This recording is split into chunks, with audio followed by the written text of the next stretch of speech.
The warm afternoon sun filtered through the windows of Preston Memorial Hospital as Sarah Chen sat motionless beside her mother's bed. The steady beep of the heart monitor had been her constant companion for the past 3 days. At 26, Sarah never imagined she'd be facing the prospect of losing her mother, Linda Chen, so soon. Linda had always been the picture of health, a vibrant 52-year-old elementary school teacher who spent her weekends tending to her prized rose garden and volunteering at the local community center. The heart attack had come without warning during her morning yoga routine, leaving her family shocked and devastated. Sarah's fingers trembled as she clutched her mother's hand, remembering their last normal conversation just 4 days ago. They had been planning their annual mother-daughter trip to the beach, a tradition they'd maintained since Sarah was in middle school. Linda had been excited about trying out the new seafood restaurant that had opened near their favorite spot. "Miss Chen?" A gentle voice interrupted her thoughts. Dr. Williams stood in the doorway, his face bearing the same concerned expression he'd worn since Linda was admitted. "Could we speak outside for a moment?" Sarah's heart sank. She knew that tone. She'd heard it too many times in medical dramas, but this wasn't television. This was real life, and that tone never brought good news. In the hallway, Dr. Williams's words seemed to blur together. "Extensive damage. Doing everything we can. Prepare yourself." Sarah nodded mechanically, her mind refusing to process the full meaning of his words. Back in the room, Sarah pulled out her phone, doing what she'd done every day since she was old enough to have her own cell phone, calling her best friend, who had always been her mother. Linda's phone, sitting on the bedside table, lit up with Sarah's incoming call. A familiar ringtone, "Dancing Queen" by ABBA, Linda's favorite song, filled the quiet room. The cruel irony wasn't lost on Sarah. For years, that ringtone had been the sound of their connection, their daily check-ins, their shared jokes, and their mutual support. Now it rang hollow in the sterile hospital room. As Sarah ended the call, memories flooded her mind. She remembered how Linda had insisted on calling her every morning during her college years, just to make sure she was awake for her 8 a.m. classes. How they talked every evening during Sarah's first year at her marketing job, with Linda offering encouragement on tough days and celebrating every small victory. The phone had been their lifeline, keeping them connected despite busy schedules and physical distance. The next few hours passed in a blur. Sarah's father, Michael, arrived from his business trip in Boston, his usual composed demeanor cracking as he took in his wife's condition. Sarah's younger brother, Kevin, who was studying in Seattle, was on the next flight home. At 7:42 p.m., Linda Chen's heart stopped beating. Despite the medical team's best efforts, she couldn't be revived. Sarah stood frozen, watching as the doctors called the time of death, her father's quiet sobs the only sound in the room.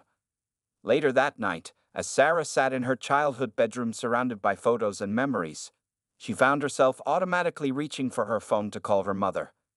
The reality hit her again like a physical blow. There would be no more daily calls, no more sharing the little details of her day, no more hearing her mother's loving voice say, "Take care, sweetheart," before hanging up.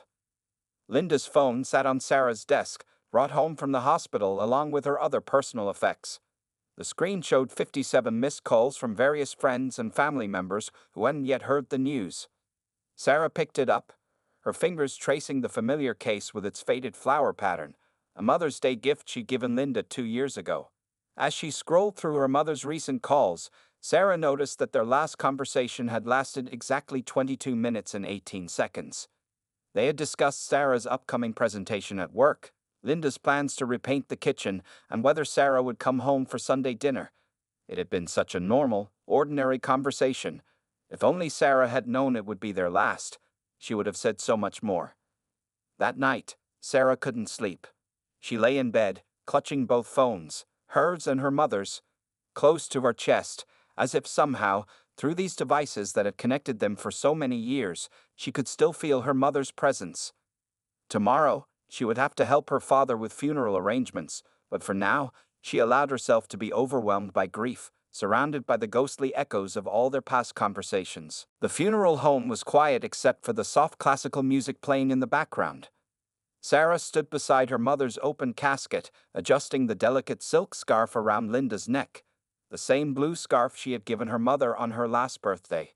Linda looked peaceful, almost as if she were sleeping, but the slight artificiality of the funeral home's work made Sarah's heart ache even more. It had been 3 days since Linda's passing, and Sarah had barely slept. Every time she closed her eyes, she found herself reaching for her phone, desperate to hear her mother's voice. The family had spent hours selecting the perfect casket, choosing flowers and making arrangements, but nothing felt right. How could it, when they were planning to say goodbye forever? As Sarah arranged the white roses, her mother's favorites, around the casket, she noticed Linda's hands were folded too formally on her chest. Her mother had always held her hands loosely, usually with a phone in one of them. The thought sparked an idea in Sarah's mind. Walking to her purse, Sarah pulled out her mother's smartphone. She had kept it charged these past few days, occasionally turning it on just to see the wallpaper, a photo of their last beach trip together.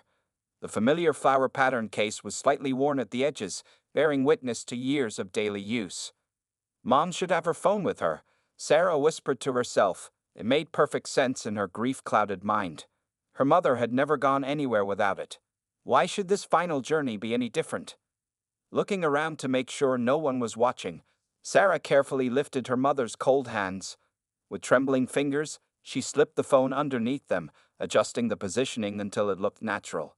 The blue silk scarf partially covered it, making it barely noticeable to anyone who wasn't looking for it. Miss Chen. Mr. Patterson, the funeral director, approached quietly. The first visitors will be arriving soon. Would you like a moment alone? Sarah nodded, grateful for his understanding. As the funeral director walked away, she leaned close to her mother's ear, whispering, "I'll call you later, Mom." Like always. Throughout the viewing, friends and colleagues from Linda's school filed past the casket. Many shared stories about how Linda had always been available to help, how she would answer their calls no matter the time. Sarah found herself smiling through tears as her mother's fellow teachers recalled how Linda would sneak quick phone calls with Sarah between classes. "Your mother was so proud of you," Mrs. Rodriguez, Linda's best friend, said as she hugged Sarah. "She would show us your text messages during lunch breaks, beaming about your latest achievements." As evening approached, Sarah's father and brother joined her near the casket for a private family moment before the viewing ended. Kevin noticed something odd about their mother's hands and reached out to adjust them. "Wait." Sarah grabbed his wrist, perhaps too quickly. Both Kevin and her father looked at her with surprise. "I mean, they're perfect as they are. Mom would want them that way." Kevin gave her a strange look but withdrew his hand. Sarah felt a flutter of panic. She couldn't explain why, but she needed the phone to stay with her mother. It was their connection, their special link. The thought of her mother being buried without it seemed wrong somehow. Later that night, as Sarah lay in her childhood bed, she found herself staring at her own phone. The last message from her mother was still there. "Don't forget to eat lunch today, sweetheart. Love you." Such a simple message, yet now it felt like a precious treasure. She thought about the phone tucked beneath her mother's hands in the funeral home. The battery was fully charged. She had made sure of that. In her exhausted, grief-stricken mind, it seemed completely logical. Maybe, just maybe, if her mother had her phone, their connection wouldn't be completely severed. Sarah drifted off to sleep clutching her own phone, the way she had every night since her mother's passing. Her dreams were filled with ringtones and her mother's voice, saying "hello, sweetheart," over and over again. Little did Sarah know that her impulsive decision to place the phone in her mother's casket would lead to events that would shake her to her core. As she slept, the funeral home stood silent and dark, with Linda's phone hidden beneath silken roses, its screen dark but its battery full, waiting for the next day's calls that no one expected would come. The morning of the funeral dawned gray and overcast, matching Sarah's mood perfectly. She sat at her bedroom window, watching early morning raindrops trail down the glass. The funeral was scheduled for 11 a.m., and she hadn't slept more than 2 hours the entire night. Her phone lay beside her, open to her mother's text messages.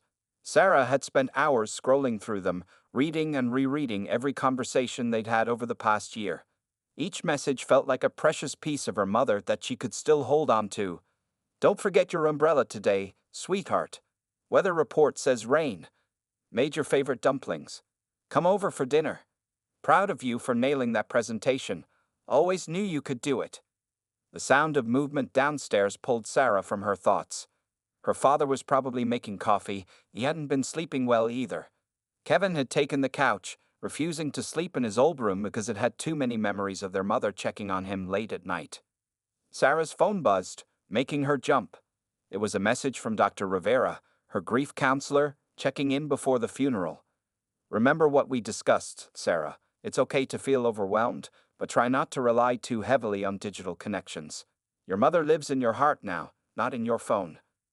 Sarah closed the message without responding. What did Dr. Rivera know about it? The phone messages were all she had left, tangible proof that her mother had existed, had loved her, had been part of her daily life just a few days ago. The funeral service was a blur of faces, flowers, and quiet condolences. Sarah sat in the front row between her father and brother, barely hearing the pastor's words about life, death, and eternal rest. Her attention kept drifting to the casket, where she knew her mother's phone lay hidden beneath those carefully arranged hands. During the eulogy, one of Linda's closest colleagues mentioned how she had been known for always answering her phone, always being there for anyone who needed her.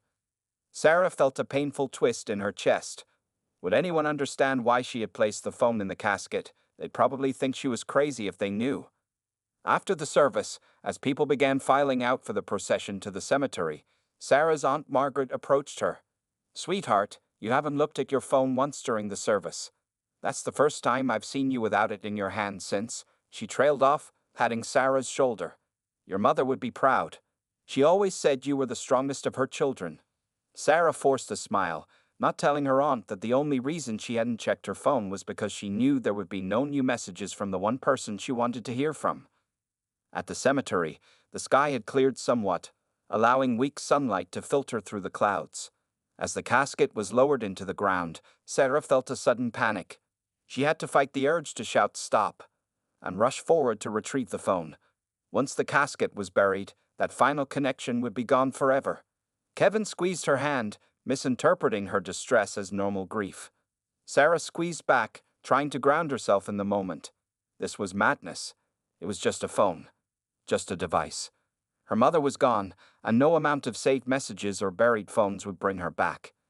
That evening, back in her apartment, Sarah finally forced herself to do what Dr. Rivera had suggested. She began sorting through her mother's digital presence. She backed up all their text conversations, saved every photo, and downloaded every voicemail. Each file felt like a precious artifact that needed to be preserved.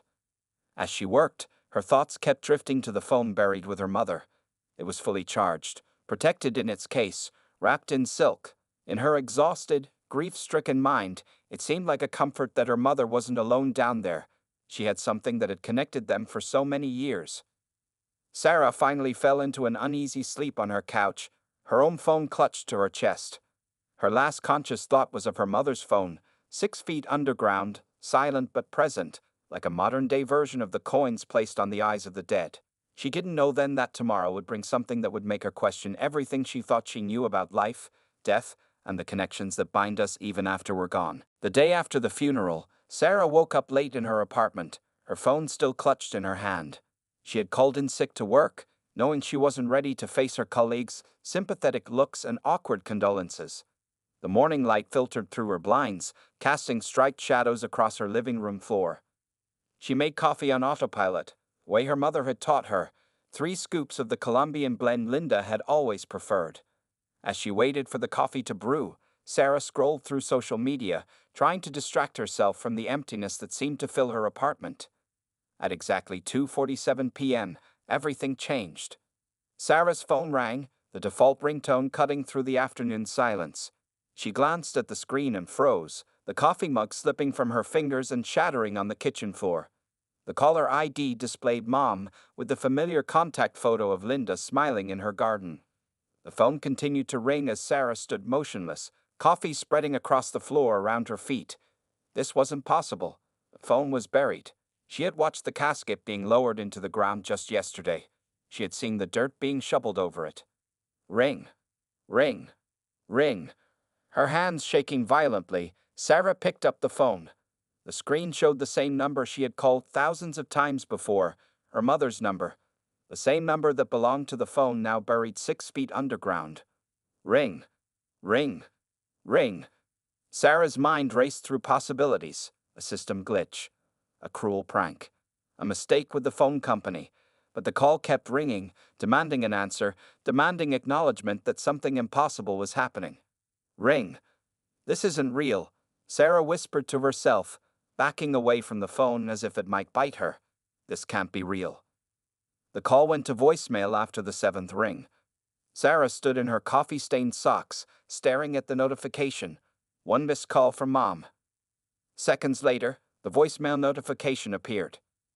Sarah's legs gave out, and she slid down against the kitchen cabinet, barely noticing the cold coffee soaking into her pajama pants. Her finger hovered over the voicemail icon, trembling so badly she could barely focus on the screen. Should she listen to it? What if she heard her mother's voice? What if she heard something else? What if there was nothing but static, or worse, sounds of? The thought made her throw the phone across the room. It landed on the couch with a soft thud, screen still glowing with the voicemail notification. Sarah ran to the bathroom and splashed cold water on her face. When she looked in the mirror, her reflection was pale and terrified. Get it together, she told herself. There has to be a logical explanation. Back in the living room, she approached her phone like it was a live bomb. The notification was still there. Not a hallucination, then. With trembling fingers, she called her service provider. After navigating through an endless maze of automated responses, she finally reached a customer service representative. I need to know if a call was just made from this number, Sarah said, reciting her mother's phone number. Her voice sounded strange even to her own ears. Let me check that for you, the representative said cheerfully. After a few moments of typing, she continued, Yes, that number made an outgoing call to your phone at 2:47 p.m. today. Sarah ended the call without saying goodbye. She sank onto her couch, mind spinning. The phone company confirmed it. A call had been made. From her mother's phone. From inside the casket. From underneath 6 feet of earth. The voicemail notification still waited, unanswered. Sarah called Kevin, then hung up before it could ring. What would she say? Hey, our dead mother just called me from her grave. He'd think she'd lost her mind. Maybe she had. The rest of the afternoon passed in a daze. Sarah paced her apartment, alternating between staring at her phone and hiding it under pillows. As darkness fell, she hadn't listened to the voicemail. She couldn't. The very thought made her heart race and her hands shake. That night, she couldn't sleep. Every time her phone made any sound, she jumped. The voicemail notification remained, like a dark secret waiting to be uncovered. Sarah lay in bed, watching the shadows on her ceiling, wondering what tomorrow would bring and if she was brave enough to listen to whatever message had been left from her mother's buried phone. What she didn't know was that the call was just the beginning. Sarah spent a sleepless night staring at her phone, the unopened voicemail haunting her every thought. As dawn broke, she finally gathered enough courage to press play, her finger trembling as it hovered over the screen. But before she could listen to it, her phone lit up with another incoming call, from her mother's number. This time, Sarah watched in horror as the call rang through. Unlike yesterday, the screen showed something even more terrifying. FaceTime call from Mom. She threw the phone onto her bed and backed away until she hit the wall. The cheerful ringtone continued, echoing through her bedroom. After 7 rings, it stopped, leaving behind a suffocating silence. 10 minutes later, while Sarah was still trying to catch her breath, a text message arrived from her mother's number. Sarah, why did you do this to me? It's so dark down here. The phone slipped from her trembling hands and clattered to the floor. Sarah ran to her bathroom and threw up, her whole body shaking. When she finally regained her composure, she found 3 more messages waiting. I can't move. It's cold. Please help me. Fighting back panic, Sarah called the police. Officer Martinez arrived within 20 minutes, looking skeptical as Sarah showed him the calls and messages. Miss Chen, he said gently, I understand you're grieving, but phones don't work underground. There's no signal 6 feet under, and the battery would be dead by now. Check the records, Sarah insisted, her voice breaking. Call the phone company. The calls are real. To humor her, Officer Martinez made some calls. His expression changed when he got confirmation. The calls and messages were indeed coming from Linda Chen's number, which should have been impossible. We'll need to contact the cemetery, he said, his professional demeanor slightly shaken. and get permission from your father to investigate. The next few hours passed in a blur. Sarah's father and brother arrived, looking concerned and confused. The cemetery management was contacted. Forms were signed. Questions were asked. Everyone tried not to say what they were all thinking, that maybe, somehow, they'd have buried Linda Chen alive. By early afternoon, a small group gathered at Linda's gravesite. Sarah stood between her father and brother, watching as cemetery workers carefully began the exhumation process. Officer Martinez supervised while two detectives took notes. The sun was high in the sky when they finally reached the casket. Sarah held her breath as they prepared to open it. Her phone chose that moment to buzz with another message from her mother's number. "I hear them coming." Sarah screamed, causing everyone to jump. She showed the message to Officer Martinez, who ordered the workers to proceed quickly but cautiously. The casket lid was opened slowly, revealing Linda Chen's body, unchanged since the burial. The phone was exactly where Sarah had placed it, tucked under her mother's hands, partially wrapped in the blue silk scarf. One of the detectives carefully removed the phone. To everyone's shock, it powered on immediately when he pressed the button. "That's impossible," the detective muttered. "This battery should be dead." They checked the phone's call log and message history. There was nothing. No outgoing calls, no sent messages. Sarah's phone showed all the communications, but her mother's phone had no record of them. The cemetery workers were instructed to reseal the casket and return it to the grave. Sarah watched numbly as her mother was buried for the second time, this time without her phone. Back at the police station, tech experts examined both phones. They confirmed what Officer Martinez had said. It should have been impossible to get a signal underground. Yet the call records from the phone company clearly showed the calls originating from Linda's number. Someone must be spoofing the number, one expert suggested. It's technically possible to make calls appear to come from any number. But who would do such a thing? And how did they know about the phone in the casket? Sarah hadn't told anyone about placing it there. As Sarah left the police station that evening, physically and emotionally exhausted, her phone buzzed one more time. A final message from her mother's number. "You shouldn't have taken it away." The police assured her they would investigate, but Sarah knew deep down that something inexplicable was happening. Something that couldn't be explained by practical technology or rational thinking, and she had a terrible feeling that it wasn't over yet. That night, Sarah couldn't bear to stay alone in her apartment. She went to her father's house, where Kevin was also staying. None of them mentioned the events at the cemetery, though the tension hung heavy in the air. The police had kept Linda's phone for further investigation, but Sarah's phone sat on the kitchen counter like a ticking bomb, making them all nervous. Around midnight, while her father and brother were asleep, Sarah sat in the dim kitchen, staring at her phone. The screen suddenly lit up with a new message from her mother's number. "Why don't you answer when I call? I taught you better manners than that." Sarah's hands shook as she typed a response, something she hadn't dared to do before. "Who are you?" The reply came instantly. "You know who I am, sweetheart. Have you forgotten your mother's voice already?" The message used the same endearment her mother had always used. Sarah felt sick to her stomach, but she couldn't stop typing. "My mother is dead. I watched them bury her. Twice." A moment passed before the next message appeared. "Then how am I sending these messages?" The flower emoji, her mother's favorite, the one she used in every text, made Sarah's blood run cold. Only her mother used that specific emoji in their conversations. She hadn't told anyone about that detail, not even Kevin or her father. Suddenly, her phone began playing Dancing Queen, her mother's custom ringtone. But this time, instead of a regular call, a video appeared on the screen. The footage was dark and grainy, but Sarah could make out what looked like the inside of a casket, illuminated by a faint glow. Sarah dropped the phone, her scream waking up the entire house. Kevin and her father rushed into the kitchen to find her huddled in the corner, pointing at the phone on the floor. The video was still playing, now showing what appeared to be a hand reaching toward the camera. Kevin picked up the phone, but by then the screen had gone black. When he checked the recent calls and videos, there was nothing there. "Sarah, maybe you should talk to someone," her father suggested gently. "Dr. Rivera said she's available anytime." "I'm not crazy," Sarah snapped. You saw the calls yourself. The police confirmed them. Kevin sat beside her, wrapping an arm around her shoulders. We know you're not crazy, but this is impossible. Mom's gone, Sarah.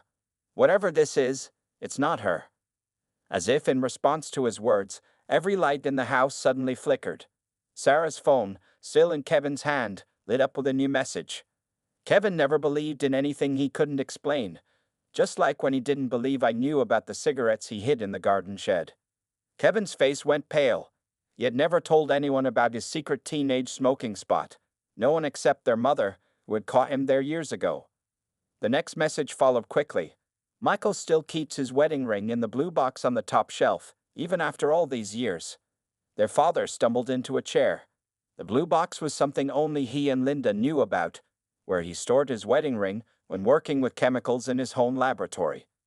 More messages started flowing in, each containing private details only Linda would know.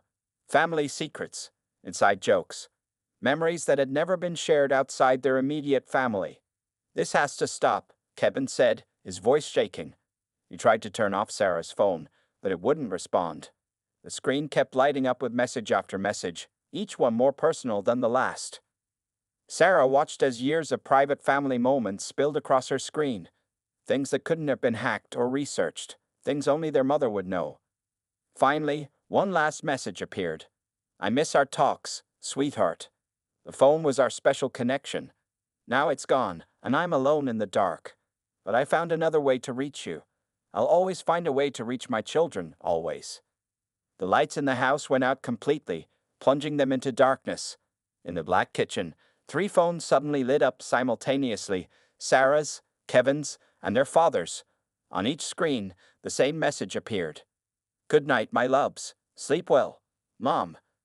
The Chen family sat in the dark kitchen, holding each other as their phones glowed with the impossible messages from a woman they had buried twice. None of them slept that night, and they all knew that whatever was happening was far from over. The following morning, Detective Rogers arrived at the Chen household, holding a thick file and wearing an expression that suggested answers.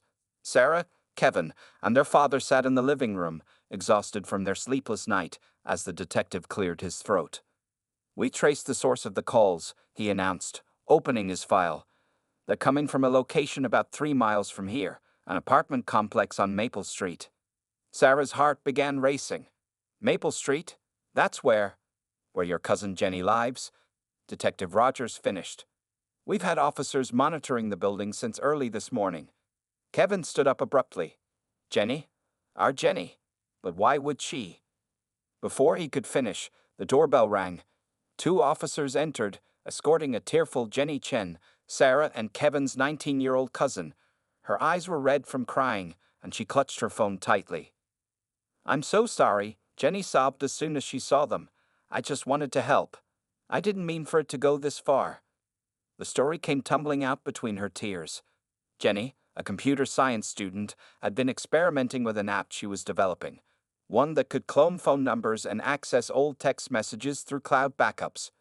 She had used her Aunt Linda's phone number and data, thinking it might help her cousins cope with their loss.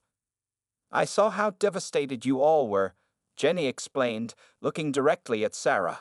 I knew about your daily calls with Aunt Linda. I thought if I could give you one more conversation, one more chance to say goodbye, it might help. Detective Rogers spread out several documents on the coffee table. The app Miss Chen created was quite sophisticated. It could access old messages, replicate communication patterns, and even generate responses based on previous conversations. But the personal details? Kevin demanded. The things only Mom would know. Jenny wiped her eyes. I've been part of this family my whole life. Aunt Linda practically raised me while my parents were overseas. She told me everything, about your smoking, Uncle Michael's ring box, all of it. I used what I knew to make it seem real. Sarah felt the room spinning. The video, from inside the casket? Computer-generated imagery, Jenny admitted. I'm taking a digital effects class. I thought it would make it more convincing. But then I saw how terrified you all were, and I couldn't stop it. It went too far. The detective cleared his throat again. Miss Chen has agreed to delete the app and all associated data. While what she did caused significant emotional distress, her intentions were well-meaning, if misguided. Michael Chen, who had been silent until now, finally spoke. Jenny, what you did was wrong. You played with our emotions during the most vulnerable time of our lives. I know, Jenny whispered. I just miss her so much. We all do. I thought if I could give us all one more chance to connect with her. Sarah looked at her young cousin, really looked at her. Behind the tears and guilt, she saw the same grief that had driven her to put the phone in the casket in the first place.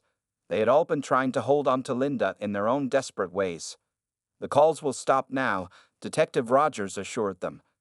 Everything can go back to normal. But what was normal after losing someone you loved? Sarah thought about the phone she had buried with her mother, about Jenny's misguided attempt to help, about their shared inability to let go. As the officers led Jenny out, she turned back one last time. Aunt Linda really did love those daily calls with you, Sarah. She told me once that hearing your voice was the best part of her day. Sarah felt tears sliding down her cheeks. For the first time since her mother's death, they weren't tears of despair but of understanding. They had all been holding on too tightly to the ways they used to connect with Linda, through phones, messages, and technology. That evening, as Sarah sat in her mother's garden among the blooming roses, she finally listened to the original voicemail from that first mysterious call. It was empty. No voice, no sound, just silence. And somehow, that felt right. The real connections they had with Linda weren't in phones or messages or apps. They were in their hearts, their memories, and in the love that remained even after she was gone. The mystery was solved, but the lesson it taught them would last forever. Sometimes the hardest part of loving someone is learning to let them go. 1 month after the mysterious phone calls ended, Sarah sat in Dr. Rivera's office for her weekly therapy session. The late afternoon sun cast a warm glow through the windows, highlighting the changes in Sarah's demeanor. She seemed calmer, more at peace.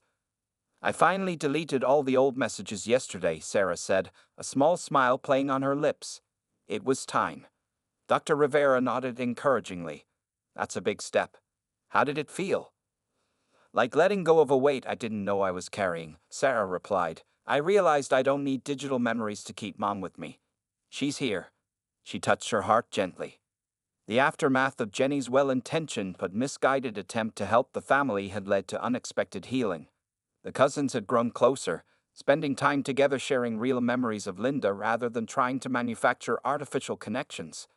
Jenny had even started a family memory project, recording stories about Linda told by those who loved her. At home, things had changed too. Sarah's father had finally cleaned out Linda's closet, donating her clothes to the women's shelter where she used to volunteer. Kevin had planted a rose garden at his apartment, using cuttings from their mother's beloved plants. Small steps forward, all of them. Sarah's phone habits had changed dramatically. She no longer slept with her phone or checked it compulsively.